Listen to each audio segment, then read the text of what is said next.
Et salut chers camarades et bienvenue dans cette nouvelle vidéo où on continue la lecture de Totalité et Infini par Emmanuel Levinas. Nous arrivons aujourd'hui à la dernière partie de la première section. Alors la première section, pour rappel, c'est le même et l'autre et ça parle de la nature de la relation métaphysique entre le même et l'autre. Et cette dernière partie, séparation et absolu, sert un peu de conclusion à cette première section.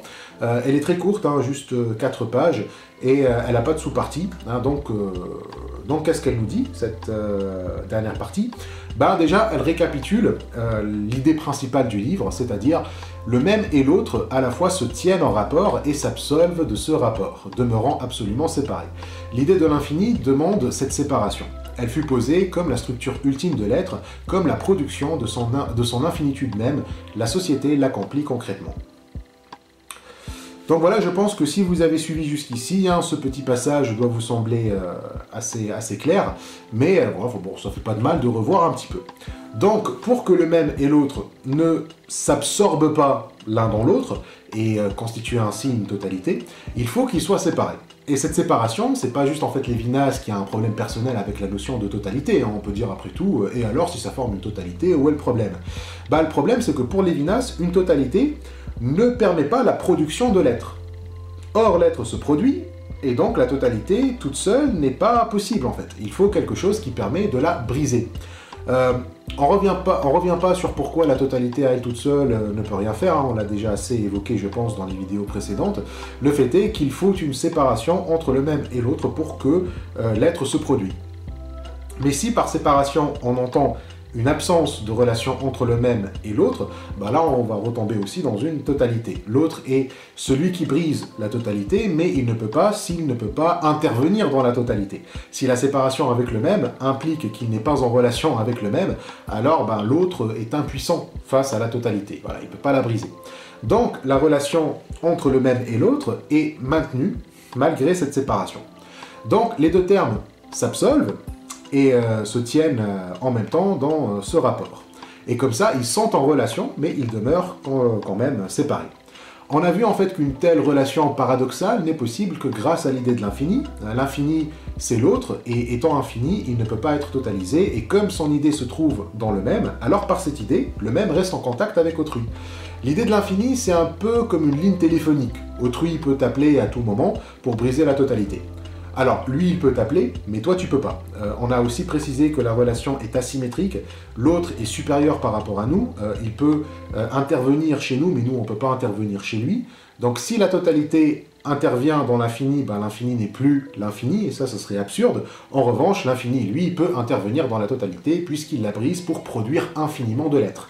La structure ultime de l'être, c'est donc la relation entre le même et l'autre, c'est elle qui permet sa production. On a vu comment cette production est amenée concrètement, c'est-à-dire en société. La relation est avant tout une relation éthique, hein, comme on a vu. L'être se produit dans l'éthique quand les êtres sont libres de la totalisation. La morale pour Levinas consiste en ça, tu ne totaliseras point, hein, ce qui est synonyme de tu ne tueras point. Donc ce principe est à la base de la vie en société, il ne faut pas se totaliser, il ne faut pas totaliser les autres. Une société en fait est un groupe dont les membres ne se totalisent pas, et donc tous les membres sont dans une relation avec autrui. Et ainsi, chaque membre peut jouir de sa différence et de sa liberté. Hein. La production de l'être, c'est la production de la différence, justement. On a donc une philosophie qui est pluraliste, et c'est ça, en fait, la base du bouquin. Mais Levinas nous dit que la majeure partie de la philosophie, hein, depuis ses débuts, était plus tournée vers le monisme, c'est-à-dire vers l'unité, que le pluralisme et la séparation. Les positions que l'on vient de résumer contredisent l'antique privilège de l'unité qui s'affirme de Parménide à Spinoza et Hegel. La séparation et l'intériorité seraient incompréhensibles et irrationnelles. Donc la philosophie a plutôt tendance à essayer de justifier la totalité plutôt que le rapport avec l'infini. Et ça, c'est parce qu'elle a un souci avec la séparation. La philosophie traditionnelle de Parménide jusqu'à Heidegger en fait, hein, donc bien après Hegel, bah, c'est une philosophie de l'unité. Pour cette philosophie, la séparation est une déchéance de l'être. Un être séparé est un être incomplet, c'est un être en chute libre, c'est un être déchu. Et donc pour la philosophie de l'unité, la métaphysique consiste à restaurer un statut d'unité avec l'autre. Si on transcende la physique, c'est pour s'unir avec l'autre et retrouver notre forme parfaite, notre forme complète, quoi. C'est fusionner en fait avec l'autre pour former un tout qui est cohérent et complet et parfait. Donc le but, c'est de supprimer la séparation qui est vue comme une faute, comme un bug, comme une erreur ou comme une illusion, quoi. Donc la métaphysique traditionnelle, dans cette métaphysique-là, l'être métaphysique devrait absorber l'être métaphysicien. Donc l'autre ici serait l'être, hein, l'être serait l'être métaphysique, l'être qui est au-delà de la physique, et cet être, il doit absorber l'être métaphysicien, c'est-à-dire celui qui transcende, celui qui fait de la métaphysique pour accéder à cet être-là. Donc l'être absorbe celui qui veut transcender vers lui. Donc l'être, ou bien ça peut être l'ordre universel, la raison avec un grand R, etc. C'est un principe qui est impersonnel, dans lequel le personnel se dissout. Ok, donc du coup, il n'y a pas d'intériorité ici. La philosophie traditionnelle voyait dans l'intériorité, hein, c'est-à-dire le psychisme ou l'ego, l'origine de la séparation. Et l'ego serait une illusion qui nous fait croire qu'on est séparé, alors qu'en réalité, on est une unité. Et donc l'être entier est uni, et donc il est parfait. Et toute la philosophie serait un retour à cette perfection. La philosophie serait une nostalgie, en fait. Ce serait une odyssée, un retour à la maison. Cependant, si la philosophie de l'unité était vraie, et que l'être unifié est parfait, bah alors, comment l'erreur serait-elle possible? Si l'ego est une illusion, alors déjà, ça suppose que l'unité, elle est un peu défectueuse, hein, si elle a permis qu'il y ait une illusion. Comme dit Lévinas, étape que parcourt l'être séparé sur le chemin de retour vers sa source métaphysique, moment d'une histoire qui s'achève par l'union, la métaphysique serait une odyssée et son inquiétude, la nostalgie. Mais la philosophie de l'unité n'a jamais su dire d'où venait cette illusion et cette chute accidentelle inconcevable dans l'infini, l'absolu et le parfait. Donc la philosophie de l'unité, sans pouvoir expliquer l'origine de l'illusion, hein, si l'unité est parfaite, eh ben, elle fait de l'individu un être de besoin. C'est un être besogneux qui vit en fait dans le manque et dans le vide, à la recherche de sa moitié, de sa part manquante, etc. Mais de ce fait, il n'est pas vraiment séparé. Il est dans une relation de dépendance avec l'extérieur, un extérieur qui tient la partie qui lui manque pour être complet, pour être enfin réconcilié, pour être enfin lui-même. Et donc la philosophie grecque, déjà c'était une philosophie de l'unité. Hein, la métaphysique pour elle, elle consiste en un retour vers l'unité, à être libéré du besoin qu'elle confondait avec le désir d'ailleurs. Hein. L'être libre chez les Grecs, c'est un être qui n'a plus de besoin, et par besoin on parle aussi des passions, des émotions, bref, tout ce qui peut renvoyer à l'ego, au moi, y compris le désir. Donc, que ce soit une recherche continuelle de la satisfaction des besoins ou une métaphysique de l'ascèse, en fait dans les deux cas, la fin, c'est la même. Celui qui passe toute son existence à essayer de combler ce qui lui manque par la satisfaction du plaisir, ou celui qui veut dissoudre son ego dans un principe universel, les deux cherchent la même chose, c'est-à-dire supprimer la séparation. Mais toutefois, Lévinas nous dit que la philosophie grecque a entrevu aussi l'existence d'autrui, c'est-à-dire qu'elle a entrevu la séparation absolue d'un au-delà de l'unité de l'être, et qui est la notion du bien. Alors là, Lévinas pense surtout à Platon, hein, pas aux présocratiques. Les présocratiques, ils étaient à fond dans l'unité, alors que Platon, il a un peu entrevu qu'il y a une notion qui est au-delà de l'être, qui est au-delà de l'unité, et cette notion, c'est le bien. Mais la métaphysique grecque conçoit le bien comme séparé de la totalité de l'essence, et par là entrevoit, sans aucun apport d'une soi-disant pensée orientale, une structure telle que la totalité puisse admettre un au-delà. Le bien est bien en soi, et non pas par rapport aux besoins auxquels il manque. Il est un luxe par rapport aux besoins, c'est par là précisément qu'il est au-delà de l'être.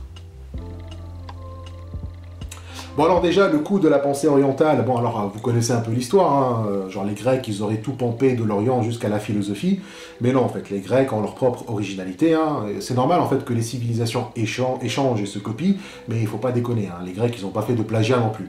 Et même si on trouve des traces de la pensée orientale de ce qu'avance Lévinas hein, concernant les Grecs, il n'est pas rare que des civilisations développent indépendamment des idées qui sont similaires. Donc doucement avec cette théorie de vous avez tout pris de chez nous. Mais bref, concernant le bien, donc les Grecs ont bien eu une notion de séparation radicale, hein, le bien qui serait un bien en soi et ne sert pas à redonner l'unité de l'être séparé. Platon, quand il parle de la justice, il la prenait comme étant justice pour elle-même, par exemple. Alors certes, le juste a une dimension utilitaire chez Platon, hein, quand il s'agit de la cité. Le bien est ce qui est utile à la cité, donc on peut dire que le bien, finalement, il essaie de combler un manque, hein, c'est un bien qui correspond à des besoins, en fait, puisque c'est ce qui est utile pour la cité, mais c'est parce que le bien est désintéressé, en fait, qu'il est utile à la cité pour Platon. Le bien n'est pas bien parce qu'il répond aux besoins, il répond en fait aux besoins parce qu'il ne répond pas aux besoins, en fait. Quelque chose n'est pas bonne parce qu'elle comble le manque de mon être, selon Platon. C'est en ce sens que le bien est un luxe par rapport aux besoins. Et donc, le bien est séparé des besoins. Le bien est au-delà de l'être, il n'est donc pas là pour servir l'être dans son odyssée, pour retrouver en fait son unité, quoi. Le bien n'est pas là pour te rendre complet, si tu veux. Et donc, si pour toi le bien est ce qui te rend complet, ou c'est ce qui te rattache à la totalité ou à l'unité, ce n'est pas le bien en fait. Là, tu parles d'un bien pour toi, d'accord, un bien pour soi, si tu veux. Or, le bien est avant tout un bien en soi. Le bien n'existe que pour le bien. Il est donc séparé du besoin et des essences. C'est donc pour ça qu'on ne peut pas y avoir accès que par la révélation et non pas par un dévoilement d'ailleurs. La philosophie de l'unité est une philosophie du dévoilement. Elle dévoile l'être, hein, on fait de la métaphysique, de la logique et tout ça pour dévoiler les parties cachées de l'être et celles qui manquent à notre unité. Et donc le dévoilement en fait c'est un peu comme si tu essayes de mettre comme si tu essaies de résoudre un puzzle, quoi, tu vois. C'est ça le dévoilement. Et donc dans le dévoilement, on va confondre le bien avec l'unité. Avec l'exercice de la raison, je peux dévoiler les essences, les choses cachées de l'être, et donc aboutir à l'unité, et donc je trouverai le bien. Tu vois, je trouverai le bien en m'accomplissant, et en accomplissant cette unité, ou plutôt en retournant dans l'unité, en me complétant, quoi. Et donc cela signifie que le bien est en fait intégral à l'unité. Et en trouvant l'unité, je trouve également le bien, car il est déduit de cette unité. Et cette philosophie du bien est surtout exprimée chez, selon Lévinas, hein, c'est surtout le néoplatoniste le plus connu probablement qui l'exprime, c'est Plotin. Il dit « Plotin retourne à Parménide quand il figure par l'émanation et par la descente, l'apparition de l'essence à partir de l'un. » Donc, Plotin, c'était un néoplatonicien, il a voulu en fait construire un système qui explique le cosmos à partir de l'œuvre de Platon, hein, c'est pour ça que c'est un néoplatonicien, et en gros, il met le principe ultime de la réalité, l'un. L'un, c'est l'unité du monde, c'est l'essence du monde, et donc l'un se manifeste par émanation. Le monde émane de l'un, comme le Big Bang en fait qui s'étend à partir de la singularité. Donc de cette émanation, on a le monde matériel. Mais le monde matériel est une perspective inférieure. Le monde émané donne en fait l'impression d'être divisé, qu'il y a plein d'êtres isolés et séparés, mais en réalité, il n'y a que l'unité de l'un. La philosophie pour Plotin, c'est de retourner à l'unité de l'un. L'âme, en fait, est une partie ou un fragment de l'âme universelle, c'est-à-dire l'âme du monde, et elle doit comprendre qu'elle n'est qu'un fragment d'une unité.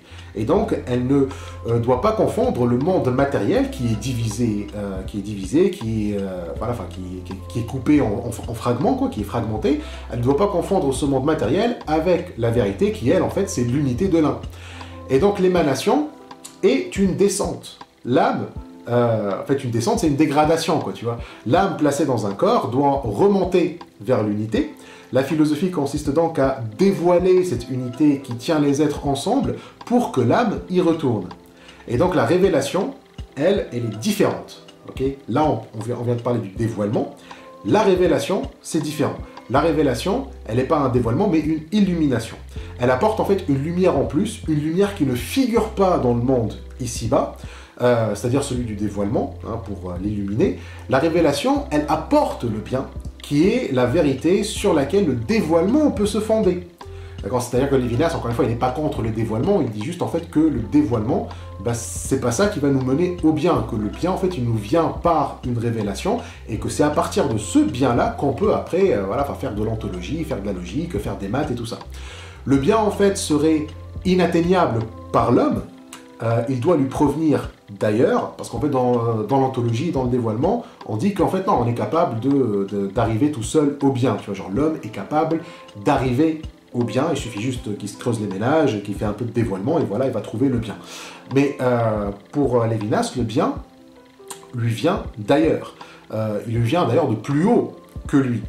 Donc, comme on avait dit avec Platon, dans le mythe de la caverne, le soleil qui illumine le monde, à l'extérieur de la caverne, c'est un soleil qui vient d'ailleurs. Hein, le monde à l'extérieur, en fait, c'est les essences. Quand le mec, en fait, il sort de la caverne et qu'il voit le monde à l'extérieur, hein, tout baigne dans la lumière du soleil, en fait, ce qu'il voit, c'est les essences. Mais la lumière, en fait, qui éclaire ces essences pour qu'on puisse les voir, ben, cette lumière, ce soleil, il vient d'ailleurs. C'est le bien, en fait, qui vient d'ailleurs, qui ne fait pas partie du monde extérieur, qui ne fait pas partie du monde des essences. Donc, même pour voir les idées platoniciennes, il faut une révélation. Le bien comme révélé ne peut pas se déduire de l'être comme chez Plotin. Tu vois, Plotin, lui, il dit que le bien, il peut se déduire de l'être. Alors que Platon, il dit non, non, le bien, en fait, il vient, il se révèle, et c'est par ce bien-là qu'après, tu peux déduire les essences. Donc, on ne déduit pas le bien, mais on commence avec le bien. C'est le bien qui constitue la case départ de la vérité, et cette case nous vient d'autrui. Comme dit Lévinas, Platon ne déduit en aucune façon l'être du bien. Il pose la transcendance comme dépassant la totalité. C'est Platon qui, à côté des besoins dont la satisfaction revient à combler un vide, entrevoit aussi des aspirations qui ne sont pas précédées de souffrance et de manque et où nous reconnaissons le dessein du désir, besoin de celui qui ne manque de rien, aspiration de celui qui possède entièrement son être, qui va au-delà de sa plénitude, qui a l'idée de l'infini. Donc, chez Platon, l'individu n'est pas un être de besoin parce qu'il ne manque de rien. La séparation étant radicale, on ne peut pas dire que notre être est incomplet. Nous sommes déjà dans la plénitude. Donc, le bien est un luxe, hein, dans le sens qu'il ne rajoute rien à l'être qui le reçoit. C'est en ça, en fait, que ce désir, hein, le désir du bien, est très particulier. Il n'est pas basé sur la souffrance ou sur le manque comme les désirs ordinaires. Hein. Il est désintéressé parce qu'il n'ajoute rien à la plénitude. Étant déjà complet, vouloir le bien ne peut être que vouloir le bien pour le bien. C'est ça, en fait, la transcendance. C'est bien qu'on a toujours tout, c'est bien qu'on est complet, et donc du coup, on accepte le désir qui nous dépasse, qui est au-delà. C'est un désir qui est insatiable, car c'est un désir qui est infini. Tu vas jamais pouvoir le satisfaire. Et donc du coup, l'idée de l'infini est ce qui ouvre cette possibilité d'accueillir cette lumière, la lumière d'autrui, et de transcender notre plénitude. Aller vers l'autre se fait toujours de cette manière. C'est une transcendance qui ne trouve pas son origine dans le manque. On est déjà complet. Un être qui transcende, c'est forcément un être qui est complet. Si on accueille le bien, hein, si on accueille l'autre, hein, parce que ça comblerait un manque, ben là on va rester dans l'égoïsme. Donc on va rester en fait dans une plénitude qui en fait, qui est déjà pleine, quoi. Donc, quand on cherche à combler le manque, on ne rajoute rien, justement. C'est pour ça que le bien se place au-dessus de tout et peut être connu que par la révélation. Mais cette révélation n'est pas théologique.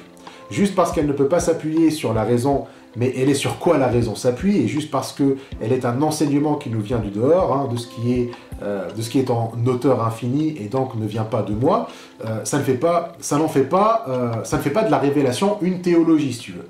Elle reste une notion philosophique.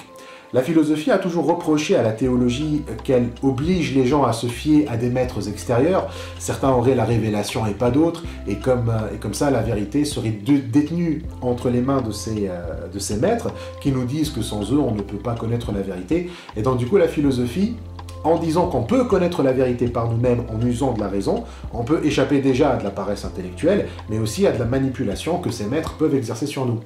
Donc, avec le dévoilement, on peut vérifier nos connaissances, on peut être sûr, on peut être sûr de nos connaissances, quoi, de notre savoir, alors qu'avec la révélation, on doit un peu se fier à des maîtres extérieurs, hein, on est un peu à la merci de celui qui apporte cette révélation, quoi. Mais la révélation dont parle Lévinas, elle n'est pas théologique, puisqu'elle n'impose rien à celui qui l'accueille. Elle ne fait que l'éveiller à la responsabilité morale et lui garantit en fait sa liberté et son égoïsme. Elle ne contredit pas la raison, mais la soutient. Elle révèle l'existence d'un être en dehors de nous, mais qui ne nous englobe pas, justement.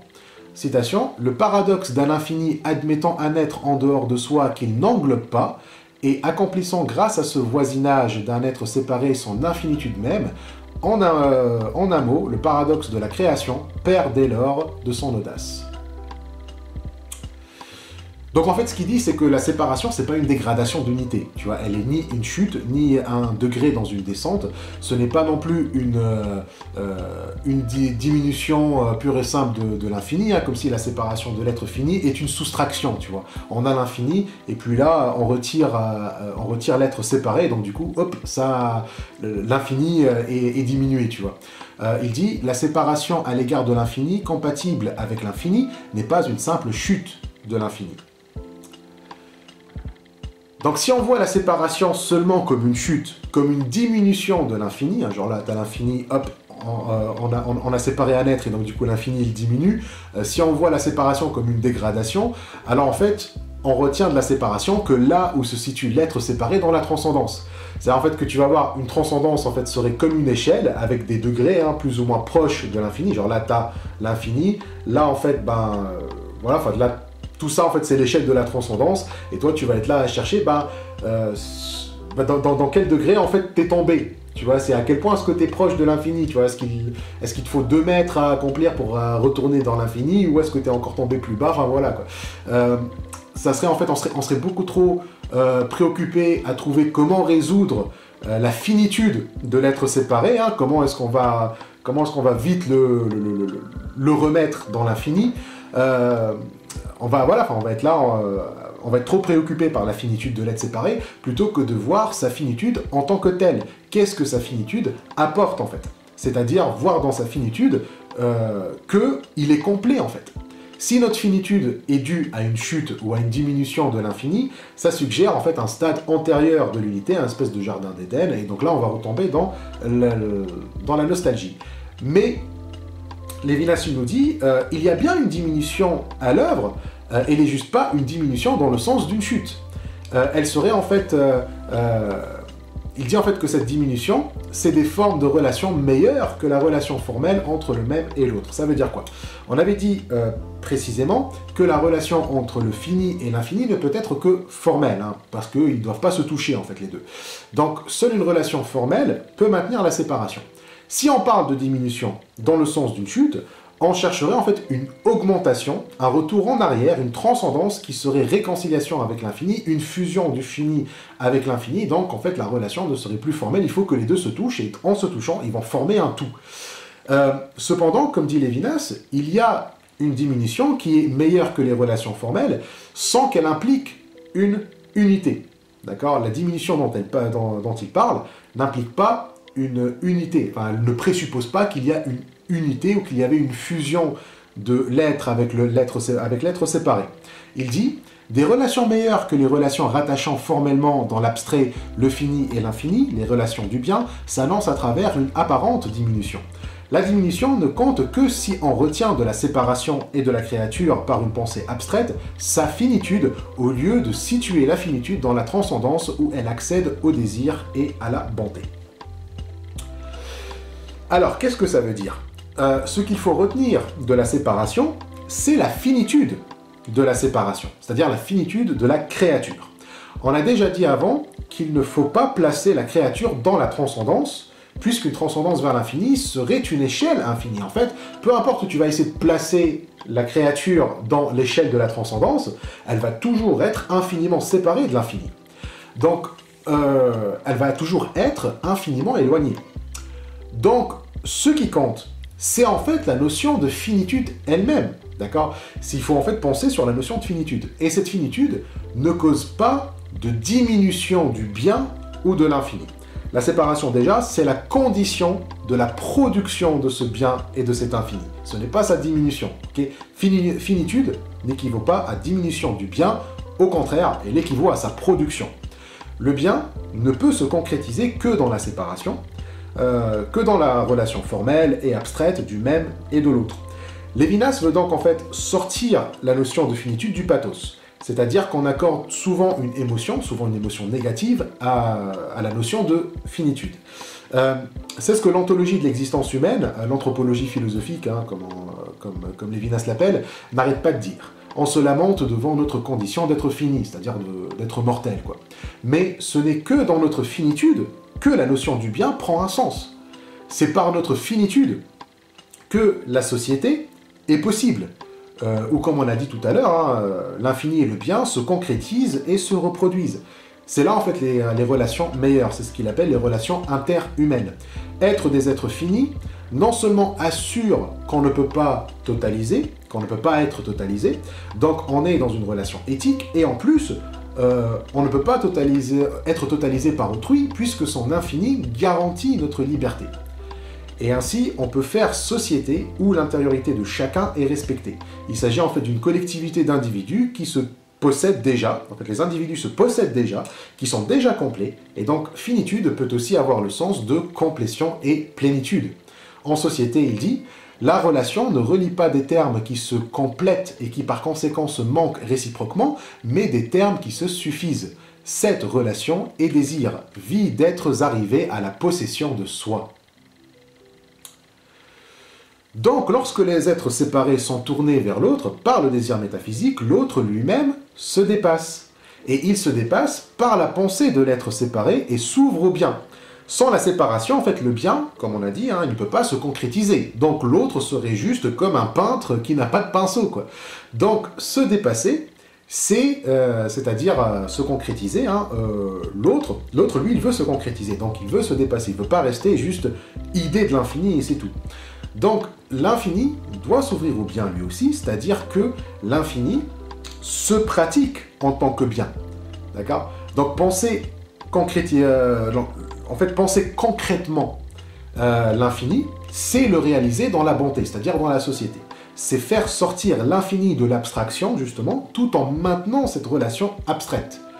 Le bien, en fait, se concrétise tout en laissant les termes séparés. Donc la séparation permet déjà de penser l'infini, on a l'idée de l'infini en nous, elle stimule la pensée. Quand on pense autrui, on est tourné vers autrui, et donc autrui s'ouvre au bien dans cette pensée, et donc se concrétise dans la société. Alors penser concrètement l'infini, ce n'est pas une pensée relative, hein, ce n'est pas une pensée qui a un degré plus élevé que la pensée abstraite. On peut d'ailleurs penser autrui de manière abstraite, mais ici l'abstrait et le concret se confondent justement. La pensée abstraite d'autrui fait sa concrétisation. Et donc c'est une pensée concrète. Donc la séparation permet tout ça. La pensée et l'intériorité sont nécessaires à la production de l'infini. La séparation est la constitution même de la pensée et de l'intériorité, c'est-à-dire d'une relation dans l'indépendance. Ce que Lévinas veut dire, c'est que l'infini se produit en dehors de l'être séparé. Hein, briser la totalité n'est pas une violence à la totalité, ce n'est pas une invasion d'autrui, mais une contraction en fait d'autrui. Autrui brise la totalité en renonçant à envahir la totalité. Il se contracte et donc il lui laisse une place. Et donc dans la relation avec l'autre se dessine, la relation avec l'autre, l'autre se dessine en dehors de la totalité, en dehors de l'être. Et c'est cette faculté d'envahir sans envahir, de briser la totalité en se contractant, la briser en fait sans la toucher, en lui faisant une place, en fait, c'est ça que fait autrui, en fait. Autrui laisse, en fait, fait juste place à la totalité, et donc brise la totalité en lui laissant sa place. Et c'est ça le caractère divin d'autrui. Le divin est ce qui ne se renferme pas sur lui-même, mais qui en même temps ne va pas envahir la sphère ontologique. Parce que normalement, en fait, un être qui ne se renferme pas, bah, automatiquement, en fait, il va envahir, tu vois, genre, il va aller toucher ailleurs, quoi. Il va prendre place dans l'ontologie. Et donc, du coup, il va arriver dans le monde, voilà. Mais le divin ne se renferme pas, et en même temps, il n'envahit pas non plus. Un infini qui ne se ferme pas circulairement sur lui-même, mais qui se retire de l'étendue ontologique pour laisser une place à un être séparé, existe divinement. Il inaugure au-dessus de la totalité une société.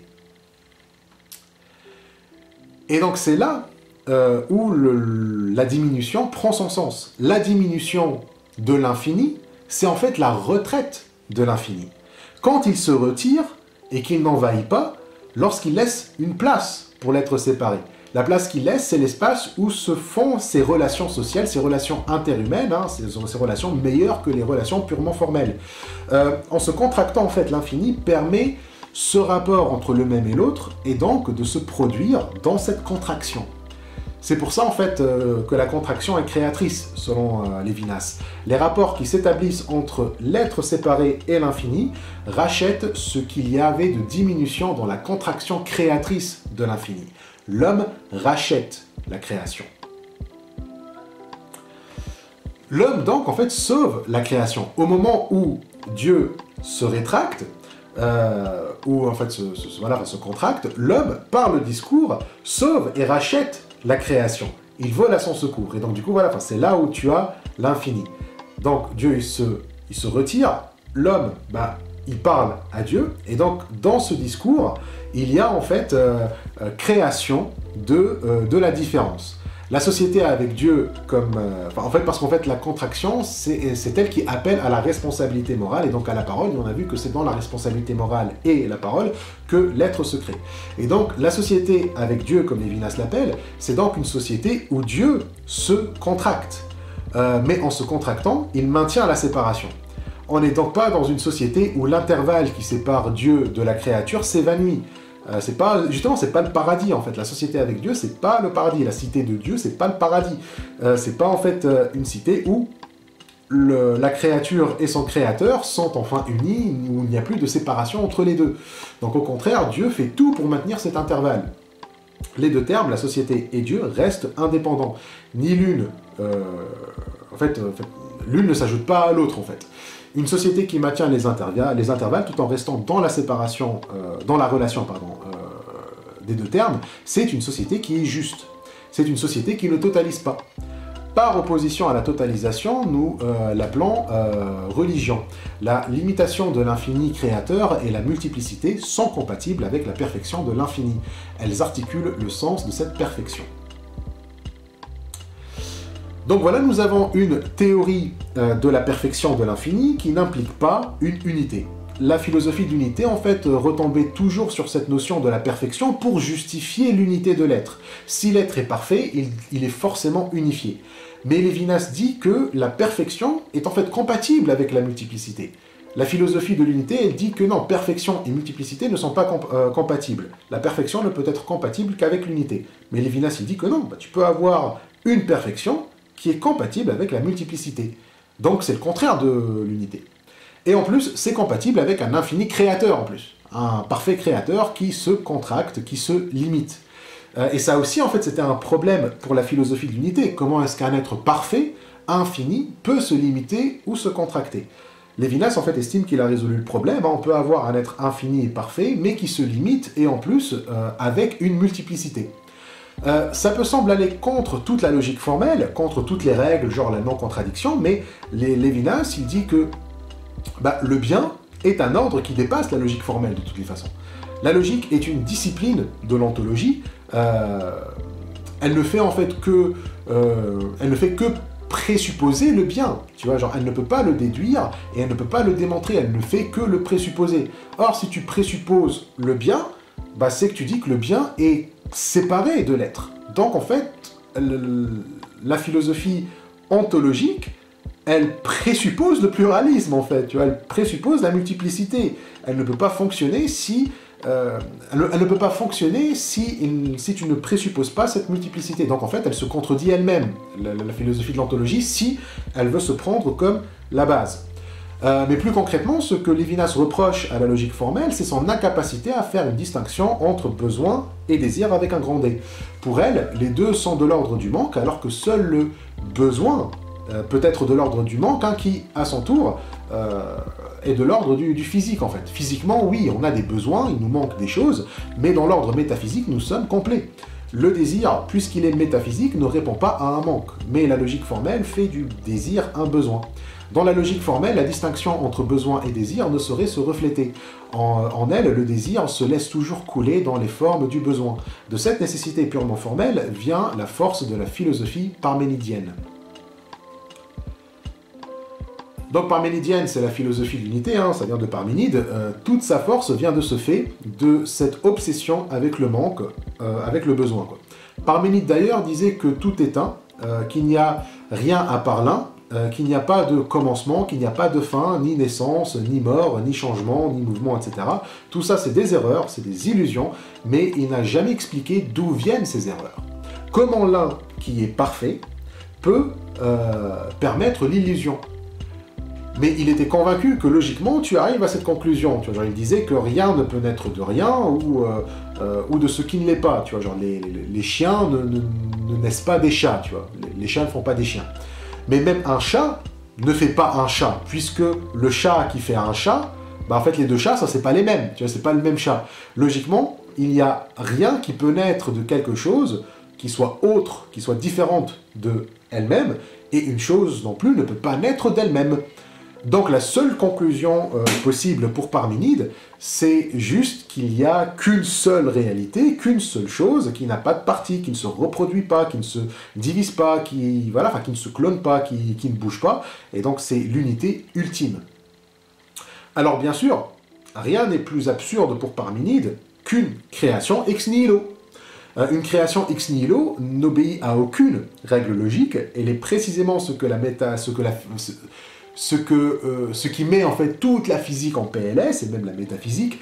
Elle viole en fait la loi de causalité, mais elle est aussi en fait l'expression ultime de la métaphysique dans le sens de Lévinas et du désir. On a déjà expliqué la création ex nihilo chez Lévinas, donc on ne va pas trop revenir là-dessus, mais comme il dit, l'ordre du désir, de la relation entre étrangers qui ne se manquent pas les uns les autres, du désir dans sa positivité, s'affirme à travers l'idée de la création ex nihilo. En gros, seuls des êtres qui ne manquent de rien peuvent être désireux. Mais des êtres ne manquant de rien ne peuvent pas être expliqués en fait par la causalité. S'ils ne manquent de rien, ils ne peuvent ni être causés, ni causés. Donc seuls des êtres ex nihilo peuvent être libres du manque et donc de l'ordre du désir. Et donc ils sont de l'ordre du désir plutôt. Le désir n'est pas un besoin, puisqu'on désire autrui ici. Étant déjà complet, pourquoi avoir besoin d'autrui? Si on le désire, c'est uniquement pour lui en fait. C'est comme avec le bien, on désire le bien pour lui-même. Et c'est à ce moment-là que la transcendance devient possible, lorsqu'on dépasse les besoins de l'existence, lorsqu'on désire le désir, lorsqu'on veut le bien pour le bien. On entre alors dans une existence sabbatique. Une existence au-delà du besoin, et précisément une existence de liberté. On peut se demander comment les philosophes qui veulent être libérés du besoin n'ont pas suivi ce pluralisme et ont choisi d'aller vers l'unité. Comme dit Lévinas, alors s'évanouit le plan de l'être besogneux, avide de ses compléments et s'inaugure la possibilité d'une existence sabbatique où l'existence suspend les nécessités de l'existence. En effet, un étant n'est étant que dans la mesure où il est libre, c'est-à-dire en dehors du système qui suppose dépendance. Toute restriction apportée à la liberté est une restriction apportée à l'être. Donc on imagine bien la société lévinassienne comme une espèce d'utopie d'oisiveté, une société où tout le monde pratique le sabbat, libéré des systèmes qui nous gardent dans la dépendance. Mais pour la philosophie de l'unité, cette société ne peut pas exister parce que c'est une société, ce serait une société pluraliste. La liberté, pour la philosophie de l'unité, ne peut s'accomplir que dans l'unité. La philosophie de l'unité suppose que si les individus sont libres, leur liberté respective, elles vont s'annuler. Une société pluraliste n'est pas possible parce que la multiplicité ne peut pas être réconciliée. Les libertés vont empiéter les unes sur les autres. Pour cette raison, la multiplicité serait d'échéance ontologique d'êtres se limitant mutuellement par leur voisinage. Donc ça, c'était un peu la tendance depuis Parménide, en passant par Plotin, Spinoza, Hegel, jusqu'à Heidegger. La multiplicité ne peut être que d'échéance.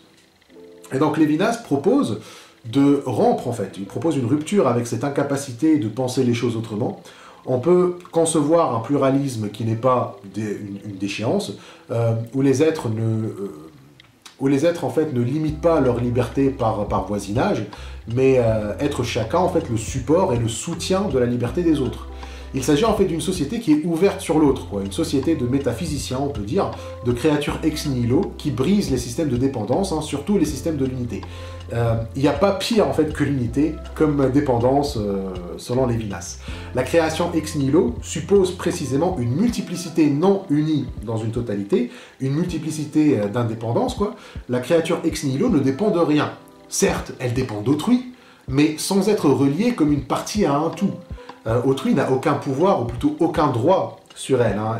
Et bien encore, l'indépendance de la créature ex nihilo, est tirée de sa dépendance à autrui. La créature est une existence qui, certes, dépend d'un autre, mais pas comme une partie qui s'en sépare. La création ex nihilo rend le système, pose un être en dehors de tout système, c'est-à-dire là où sa liberté est possible. La création laisse à la créature une trace de dépendance, mais d'une dépendance sans pareil.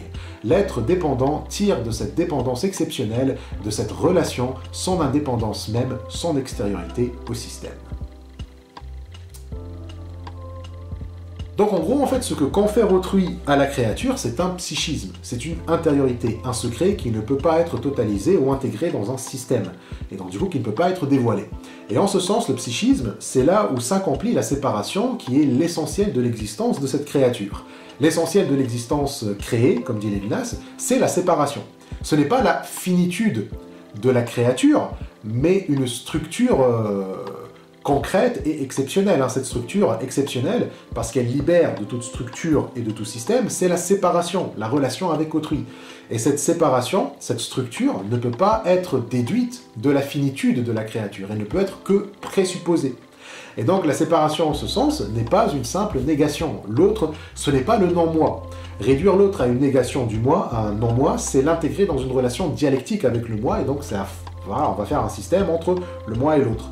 L'autre, par contre, il est en dehors de tout système, et d'ailleurs c'est comme ça qu'il peut préserver le psychisme du même, et qu'il le préserve de se dissoudre dans un système.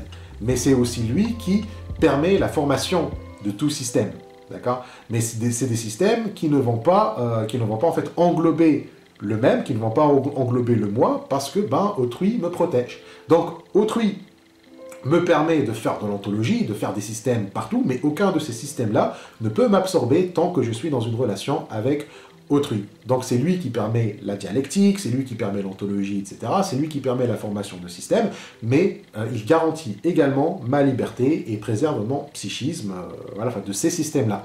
Et c'est ainsi que Lévinas rejette la philosophie de l'unité. La pensée et la liberté nous viennent de la séparation et de la considération d'autrui. Cette thèse est aux antipodes du spinozisme. Et voilà, on vient de finir la dernière partie de la première section. La semaine prochaine, on va commencer à lire la deuxième section qui s'appelle Intériorité et économie. En fait, cette section, elle va parler de l'intériorité, du moi en fait. Comment est-ce que le moi, comment est-ce qu'il s'articule, comment est-ce qu'il se concrétise.